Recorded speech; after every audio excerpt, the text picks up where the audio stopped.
Hello दोस्तों, कैसे हो। एक बार फिर से आपका हमारे चैनल पर स्वागत है। आज की कहानी, ईमानदार गरीब किसान की कहानी। एक बार की बात है, किसी गांव में एक गरीब किसान अपनी पत्नी और 2 बच्चों के साथ रहता था।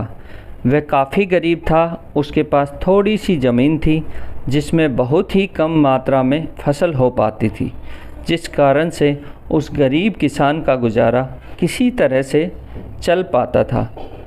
वह किसान गरीब ज़रूर था, लेकिन वह बहुत ही ईमानदार था।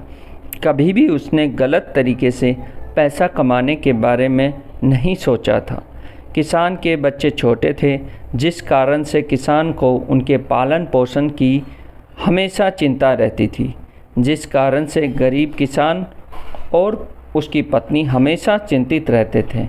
गरीब किसान अपनी पत्नी के साथ अपने खेत में खूब मेहनत करता था, लेकिन उसके मन के मुताबिक उनका फसल नहीं हो पाता था कि उसके परिवार का गुजारा हो सके। कभी कभी ऐसा भी वक्त आता था कि उस गरीब किसान के पास खाने के अन्न भी नहीं होता था। फिर उसकी पत्नी दूसरों के घरों में काम करके अनाज लाती थी, जिससे उनको भोजन मिल पाता था। गरीबी में ऐसे ही उस गरीब किसान के परिवार का दिन गुजर रहे थे। तो एक दिन गरीब किसान की पत्नी बोली, क्यों न आप शहर चले जाते, क्योंकि इस छोटे से खेत में हम लोगों का गुजारा तो नहीं हो पा रहा है। तो ऐसे में आपको शहर से कोई न कोई काम मिल जाएगा, जिससे हम लोगों के दिन अच्छे हो जाएंगे। उसकी यह बात सुनकर किसान देर रात तक सोचता रहा। फिर उसने अगले दिन शहर जाने का फैसला किया। फिर अपनी पत्नी से विचार विमर्श करने के बाद वह गरीब किसान शहर जाने के लिए निकल पड़ा। उसके काफ़ी दूर चलने के बाद वह गरीब किसान शहर के एक रिहायशी इलाके में पहुंच गया, लेकिन वह गरीब किसान इस शहर से अनजान था। उसका कोई जानने वाला नहीं था। वह काफ़ी थक भी गया था और एक पेड़ के नीचे बैठकर आराम कर रहा था। तभी उसके पास एक बड़ी गाड़ी आकर रुकी, जिसमें से एक सूट बूट पहने एक व्यक्ति निकला और वह पास के फल की दुकान से कुछ फल खरीदने गया। फिर वह सूट बूट वाला व्यक्ति अपने हाथ में पर्स और फल का थैला लेकर गाड़ी में बैठने लगा कि अचानक उस व्यक्ति का पर्स ज़मीन पर गिर गया, जिसमें काफ़ी पैसे और ढेर सारे कागज़ थे जो बहुत कीमती थे। और फिर गिरे हुए पर्स से अनजान वह सूट बूट वाला व्यक्ति अपनी गाड़ी में बैठकर आगे निकल गया। तो पास में बैठा गरीब किसान इस घटना को देख लिया था और वह फिर उठकर उस पर्स के पास आया और पर्स को उठा लिया, जिसमें उस व्यक्ति का घर का पता भी था। वह गरीब किसान गरीब अवश्य था, लेकिन वह ईमानदार था। उसने उस पर्स को वापस करने के लिए विचार किया।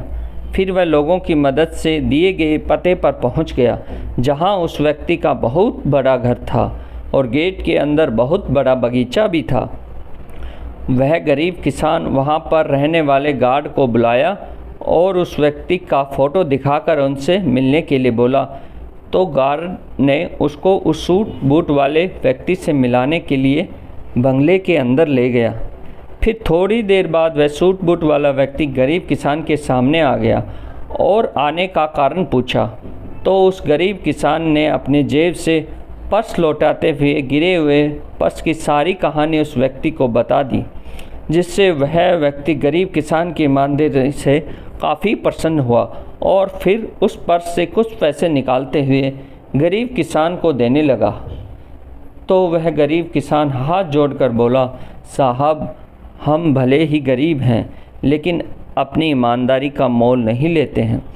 अगर देना है तो हम इस शहर में अनजान हैं और पहली बार आए हैं। इस शहर में हमारा कोई जानने वाला नहीं है। अगर कुछ देना ही है तो आप हमें कोई काम ही दिला दें तो आपका बड़ा एहसान होगा।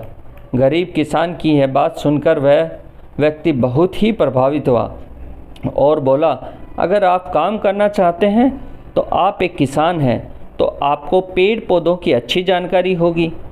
तो चाहो तो आप हमारे इस बगीचे के लिए माली के रूप में काम कर सकते हैं, जहाँ पर आपको एक अच्छी पगार के साथ यहीं रहने के लिए कमरा और खाना भी मिल जाएगा।